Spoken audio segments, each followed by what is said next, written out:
Hey everybody, good Monday morning. Looks like we're back to normal again. We still got a little bit of snow on the ground here in Atlanta. Traffic seems like it's getting all backed up the way it should be up and down Boulevard out here. Come on, let's go inside and do the morning post this morning.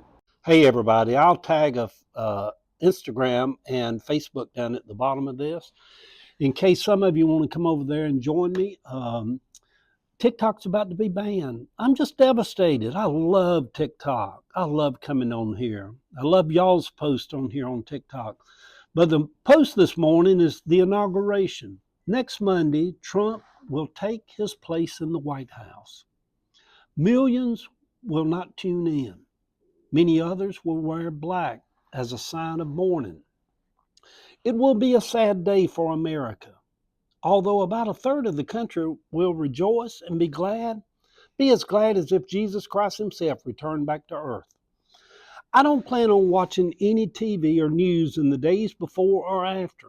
Next Monday, I think I will walk down around the King Center while it is going on to be with the people celebrating Martin Luther King Jr. holiday. Riding over to the shop this morning, you can tell 2025 is off and running. Leaders of Project 2025 are about to take over the government. Billionaires like Elon Musk and Mark Zuckerberg now are running the country. The world seems really messed up right now, don't it? Don't it, y'all? Watching the NFL games, it is evident that young black men have taken over the quarterback roles in football, NFL and college. I love our guy, Michael Penix.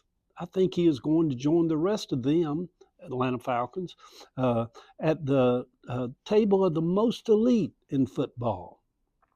It wasn't that long ago that all quarterback positions were white in the NFL. I said white weird, didn't I? We're white in the NFL. I said white in the NFL. It was whispered openly back in the 70s that maybe black men were not smart enough to operate and run the team on the field. Racism ran deep back then. It was almost funny watching white Christians full of the Holy Ghost and speaking in tongues and shouting up and down the aisles of holiness in Pentecostal churches across the South, justifying their racism back then in the 60s and 70s. Many of them were my family.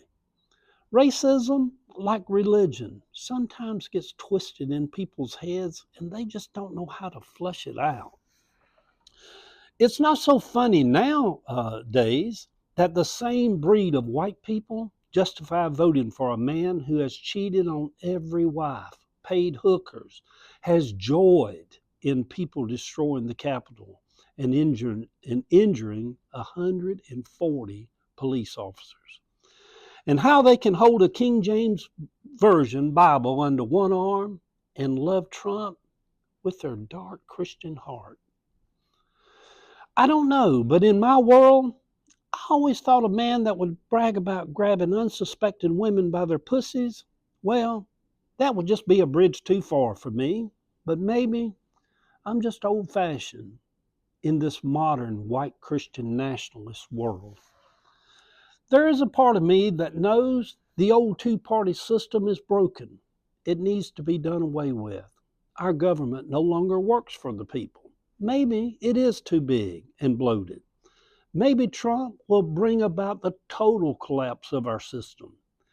There is a part of me that almost believes it almost needs to collapse for a better way to come forward.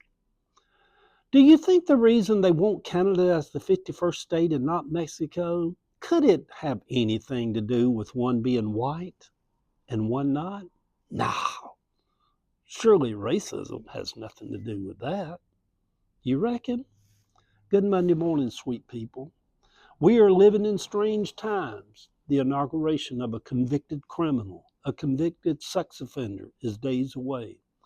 And many of the old school, Holy Ghost filled, tongue talking, aisle jumping Christians are still rejoicing. Almost just seems like the good old days of the 60s and 70s, doesn't it? Thank y'all. Love y'all. Come on over on Facebook. Let's go. Come on. Have a good week, y'all.